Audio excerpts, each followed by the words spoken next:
Hey guys, how's everyone doing? So today we have a pretty distinguished panel of cryptographers and ZK builders.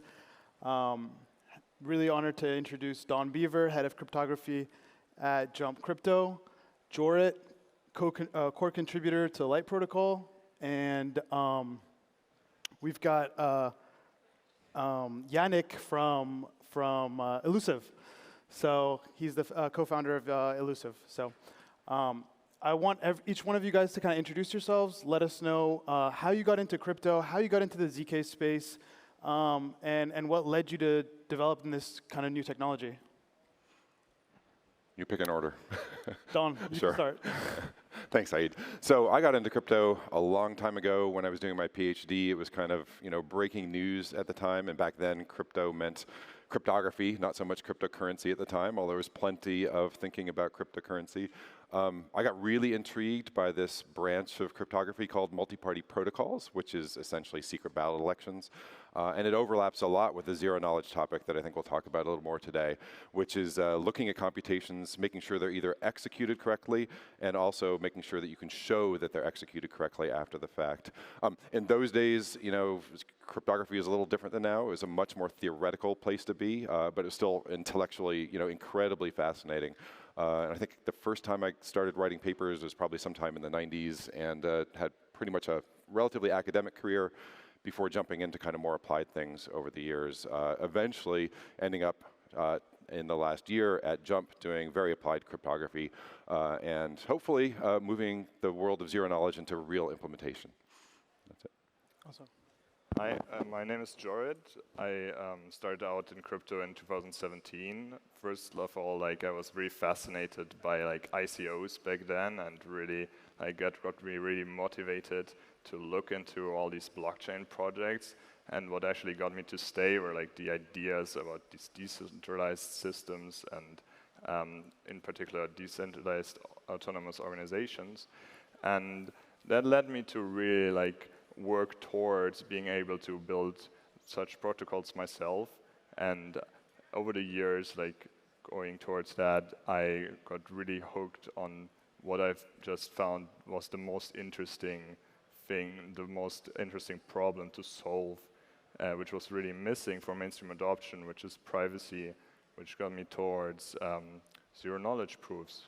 So I worked a bit on private voting prior then to leading and realizing that this was not going to be actually usable by anyone, which led me towards looking to implement this on Solana and looking to implement a more general platform such that not only private voting is possible at scale, but other applications as well. So these are kind of the origin story of Light Protocol, which we started out last summer, first building a proof of concept, then open sourcing the first proof verification in the beginning of the year in January. And we're live on mainnet since May this year. And I'll really, completely open source and looking to work towards this vision of a completely private ecosystem on Solana. Yeah, hi, I'm Yannick, the co-founder of Elusive. And my origin of getting into cryptography is through university. So studying computer science and math, you hear about elliptic curves and actually multi-party computations. So it's kind of cool to sit on stage with Don Beaver, who's already written papers about those topics when I wasn't even born. So yeah, we have multiple generations of cryptographers here, really. But seeing elliptic curves and encryption algorithms using elliptic curves, I got interested and started studying math next to studying computer science. And after meeting with our co-founder, Nico, who for some years has done crypto and distributed systems research, I decided to fully commit to cryptography. And then we together got into the CK space. And from our political belief system, we realized that the best energy is spent on building privacy solutions, basically, on the blockchain, because there are many bright minds building this, but not enough bright minds. So we decided to build it on Solana and have, similarly to what Jorid and his guys are doing, built multiple proof verifiers already, aren't yet open source, but have been audited by some great auditors and plan to move into mainnet next month with both our privacy protocol that really isn't just a privacy protocol, but the first protocol of its kind that uses zero-knowledge proofs both for privacy and also for decentralized compliance, and our general purpose zero-knowledge proof verification virtual machines. That's all I have to say. Nice. Nice. I mean, as Yannick mentioned, you know, it's an honor to have Don here, someone who's been in this space for so many years, studying ZKs and doing research on that topic, even prior to crypto. So maybe, Don, you can give us a history of how did ZKs come to be? What's the history behind this piece of technology that everyone's talking about in crypto? Yeah. Let me see if I can riff on this a little. Kind of 3 stages of it. The first of which I wasn't there for at all. This brilliant couple of researchers, Shafi Goldwasser, Sylvia Macaulay, then at Berkeley, kind of were riffing. They were in graduate school. They were riffing on this idea of how would you play mental poker? How would you play poker over a phone and pretend, you know, someone dealt the cards and the other person on the other side would say, oh, you know what, I want to draw 2.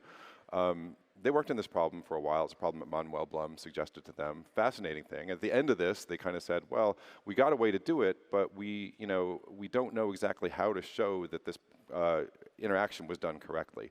And this kind of led them to be inspired to come up with this notion of how would I tell somebody over the phone that, you know, I shuffled the cards correctly, I dealt them correctly. And that led them into kind of the theoretical aspect of zero-knowledge proofs. And at that point, it kind of burgeoned into a very theoretical space. The space was, hey, what could an alien come down and tell us that we really couldn't do ourselves? What could an alien tell us about some brilliant theorem in the universe, and us being merely human polynomial time algorithm people with weak, you know, laptops? How could we check what an alien could try to convince us of? And in those days, very, very theoretical days, it was to say, oh, look, you could produce proofs of these incredibly complex things that are beyond our own means to produce, but we could be the auditors and figure out how to check those, you know, proofs from aliens. That was kind of the second phase. There was a long and rich theory, rich, you know, phase of looking into the theory of what could you do here. Then more recently, in the last, you know, decade and a half or so, everything got scaled down. And the fascinating thing about how everything got scaled down is that it got scaled down to something that is practical. So instead of aliens showing something to us as mere humans, now it's computers running polynomial time computations, trying to be verified to something that is incredibly, incredibly weak, a tiny little checksum of like a medium program. So instead of like a giant alien intelligence coming in and trying to explain something to a human, you've got a human level laptop data center trying to produce something that's checkable by a very, very weak computer. And what's great about that scaling down from like exponential to poly down to log time sort of thing, if you get too nerdy about it, is that at this scale, you can start to look at computations that you want to land on a blockchain somewhere, Solana. You don't want to pay the expense of doing the computation. All you want to do is say the output of this computation was XYZ. And now at that scale, you can check them very quickly. And that, I think, is one of the most fascinating aspects of this. The other, obviously, fascinating aspect of this, which is huge, which I will let the co-panelists over here talk to as well, is the privacy, which is also fascinating. It's not merely the fact that you can scale things down to a place where you can check complicated calculations and not be lied to, where you can audit them in super fast time. It's also that you can audit them in a private manner, almost for free as well. So both of these have come to kind of real fruition, you know, in recent years, and we're seeing the impact of it right now because it's a great way to scale out blockchains in ways that otherwise are, you know, they're not exponentially expensive, but they are somewhat prohibitively expensive. We get them down to a scale where things actually run really, really fast. So I'm very excited to see that third phase of zero knowledge and verifiable proofs coming into fruition. I love that story. It starts out with people wanting to play poker over the phone, and it leads to a 25, 30-year kind of academic endeavor.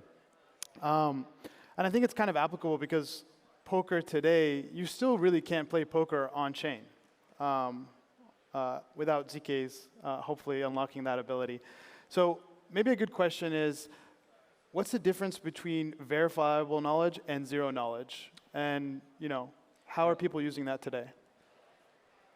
I'm happy to jump in to start with, and you guys are really, the privacy you guys want to talk about, I'll talk about the verifiability a little bit. So zero knowledge has two parts to it. It's got an interactive proof part of it, and it's got a privacy part of it. And you can mingle the two, which is great. One of the initial benefits of having the verifiability of it is that even without the privacy, you can land correct computations. If you've got a 1,000,000-step calculation, you can condense it kind of like you do a checksum. You add up all the digits on your credit card, and they add up to 73. And if you transmit it and you don't get 73 on the other side for the sum of the digits, you'll find out something is wrong. Well, you can take the verifiable computations the same way, do a 1,000,000-step computation, land that computation on a chain somewhere and say the output is 73 or whatever it is, XYZ, but you don't have to repeat the entire 1,000,000-step computation. So there is a verifiable scaling compression side to ZKs that is incredibly exciting because that's the part that actually makes it possible to get efficiency where there wasn't efficiency before. So you can really, really just do your calculations off-chain and then do a really quick verification check on-chain. So the idea of figuring out what calculations can you do really, long calculations, but what calculations can you verify really quickly is really critical to this. And there's been a ton of study on this in recent years for how to boil long 1,000,000-step calculations into 3-step calculations, get those correctly on the chain. Now, wonderfully, you can also actually add privacy in there as well. And I think that's definitely what excites all of us on the stage. And I should turn this over to people who love the privacy as well. Awesome. Yeah, exactly. So, I think in general, transparency on blockchains is sold as a feature, right? In general, it's great, everything is democratized, everything is transparent. But if you actually think about it, business in the Web 2 in the real world is not conducted always transparently in public, and that has good reason because you don't want everything to be public, right? So zero knowledge proofs are very interesting because you can basically you can make it very easy to verify that the statement is true without actually revealing anything about the statement itself, just that it's true, right? And so with this, you can potentially build applications which are just as cryptographically verifiable and sound as the blockchain itself, but without actually revealing the data which is being used. So for sure everything is correct, but only the people themselves have ownership over their data and can actually verify it. Yeah, and it's basically two terms you can think about. It's computational asymmetry, that's basically verifiable computations, and it's informational asymmetry. So you have a computation environment, the blockchain, where you want efficiency, and for that reason you want to outsource the computation out of the blockchain and have basically two parts of the computation, the generation of the computation and the verification on-chain. That's the asymmetry. And for the privacy, that's the same thing. Now in my computation environment on-chain, I could perform my computation, but I don't want to do that simply because then all my secrets will be leaked. So there we have the informational asymmetry. That's all powered by zero-knowledge proof. So it's basically the verifiability is the main property, and privacy is a property that you can use or not use depending on your focus, what you want to do. And that's really the beauty, because zero knowledge is about way more than just providing privacy. It's about changing the world. Yeah, that's a really good point. A lot of people think zero knowledge is only focused on privacy, but it has so many benefits in terms of scalability that you can use. This question is for Jorrit and Yannick. I want you to tell the audience a little bit about your experience implementing zero knowledge verification on Solana. Maybe Jorrit, you can lead us off. Yeah, awesome. Yeah, that was a really interesting journey because I mean the Solana runtime is so constrained both in compute and in memory that the way actually we started out building this was we just took a cryptography library and tried to run it on chain, and of course it immediately blew up, like nothing worked.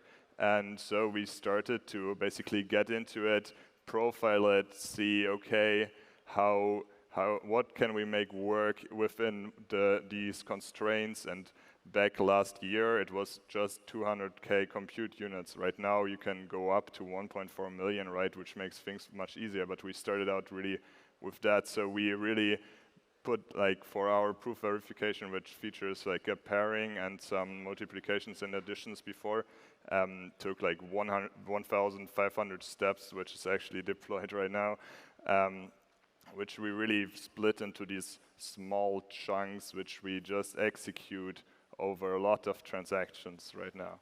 So with the bigger compute budget, that got much easier, and I actually rewrote a version where you actually can see the algorithm in its actual form and just save state at the right sizes.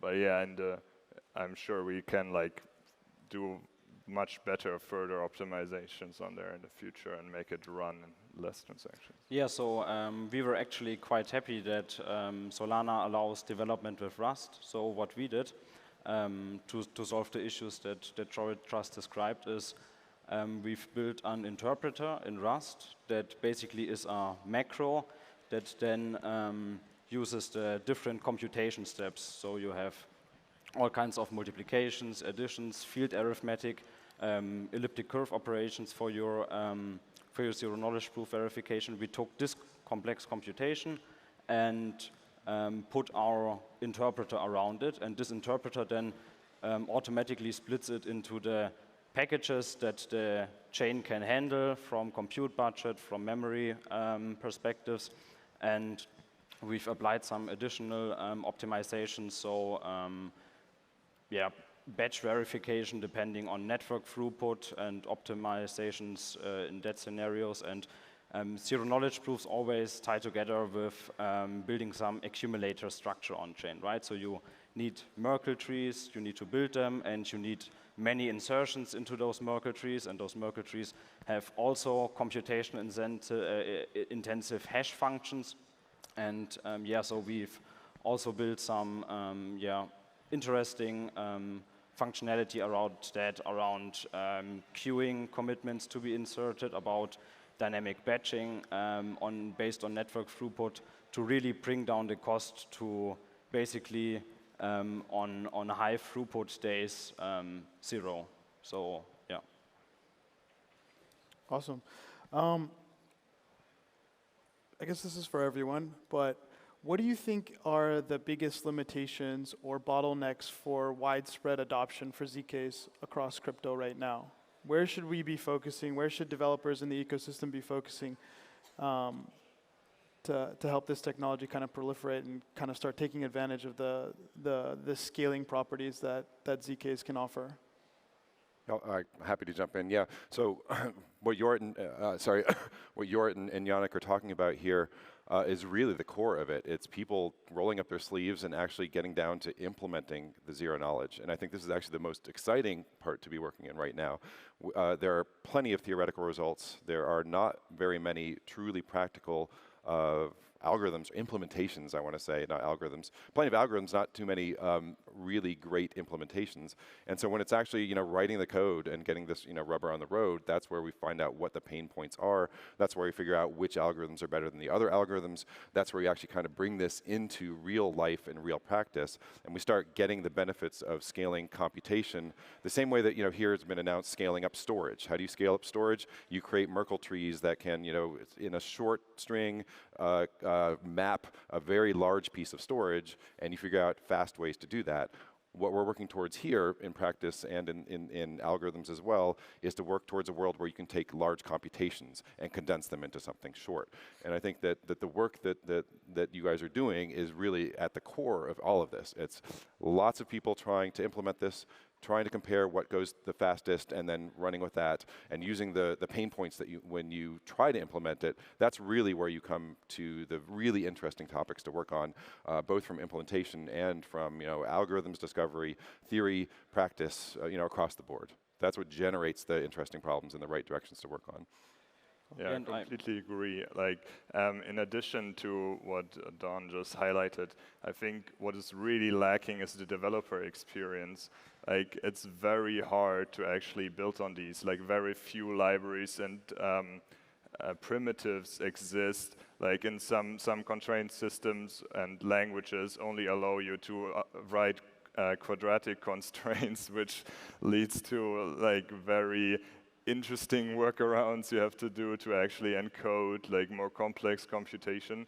So I think this is another very interesting area to focus on, to actually have higher level languages which are maybe even proof of system agnostic, which you can compile down to these different proof systems such that you have really built a stack of these different layers, which might even take advantage of like optimizations in systems like LLVM, right? I know that there are some projects working on this. So that's another really interesting point to focus on. Yeah, and the big issue really is the more complex calculations we want to put into the proofs. The verification part stays constant time, but the proving gets more complex, just is bloated, and for that reason we might need different solutions for that. So what we also started a bit of research and development in is, for example, when doing signature verification, we, on curve 25519, for example, so instead of implementing the SHA hash function directly in the zero-knowledge proof, we only need to put the important stuff in the zero-knowledge proof and can perform hashes publicly if the messages are publicly by default, and don't need everything in the zero-knowledge proof, and run all computations on the hardware that are required. So they are required and optimal to run on, right? So basically thinking about building recursive proofs and finding ways to arithmetically prove statements in order to outsource computations outside of zero-knowledge proofs. I think we need some sort of hybrid solutions in that sense, yeah. I totally agree. I really like your point, Jord, about more developer tools is going to help everyone in the ecosystem to start building this stuff more. We need someone to build the next anchor for ZK stuff, right? I want to throw it to you, Don, and talk a little bit about, we had this week Kevin Bowers from Jump talk about FireDancer and what the FireDancer team, a research team at Jump, is working on. It's been awesome to see all of the success that they've been having and how excited the community is behind that. I want you to drop some alpha for these guys on Project Cyclone. That's another research team at Jump that's focused on ZK, and not just theoretical, but actually it's applied research. So they're doing hardware acceleration. They're doing a bunch of work on the software side as well. So if you want to give some people a little background on that. Sure. Yeah, so in addition to this whole usability stuff, which is extremely important, what does it mean to have constraints? What does it mean to boil them down into a particular system? You have at the very bottom bare metal level of all of this elliptic curve calculations going on like crazy. These tons of really nasty arithmetic that kind of almost fits within current CPUs and GPUs. That's where everything boils down to. It's like signatures and encryption. These are the basic tools that you run into when you're trying to prove that this large set of constraints are all satisfied, that this calculation you made was done correctly, that an audit would come out to say, yes, it's all correct. So Cyclone, for example, is one of our projects at Jump where we have looked into really the depths of how do you do as fast as you can, either in FPGA or actually in software, how do you do these elliptic curve calculations? And it brings in a ton of different ideas from different areas. Things like looking at fast Fourier transforms, and Kevin Bowers, as you mentioned, did work on this 10 years ago that was actually really quite useful here, that cuts things off just algorithmically cuts things down by maybe a 10% factor. factor. So you can take a bunch of tricks like this, and I think as Kevin was saying yesterday and the day before, these games at the bottom, bare metal layer, are all about premature optimization, which is a little bit of heresy, but they're about optimizing every single branch of every single computation you can to get the lowest latency and the highest throughput that you can. So we've been looking very intensively at this, and Cyclone is a multi-scalar multiplication package that does things on FPGAs in rather fast ways, which a large team of people really worked on for a long time, and I think we're very proud of that. And hopefully it can be used across the board for anybody who wants to implement these proofs as well. Okay. Well, we're running they're signaling time. I want to thank our guests for coming out. This has been a great panel. Thank you, guys.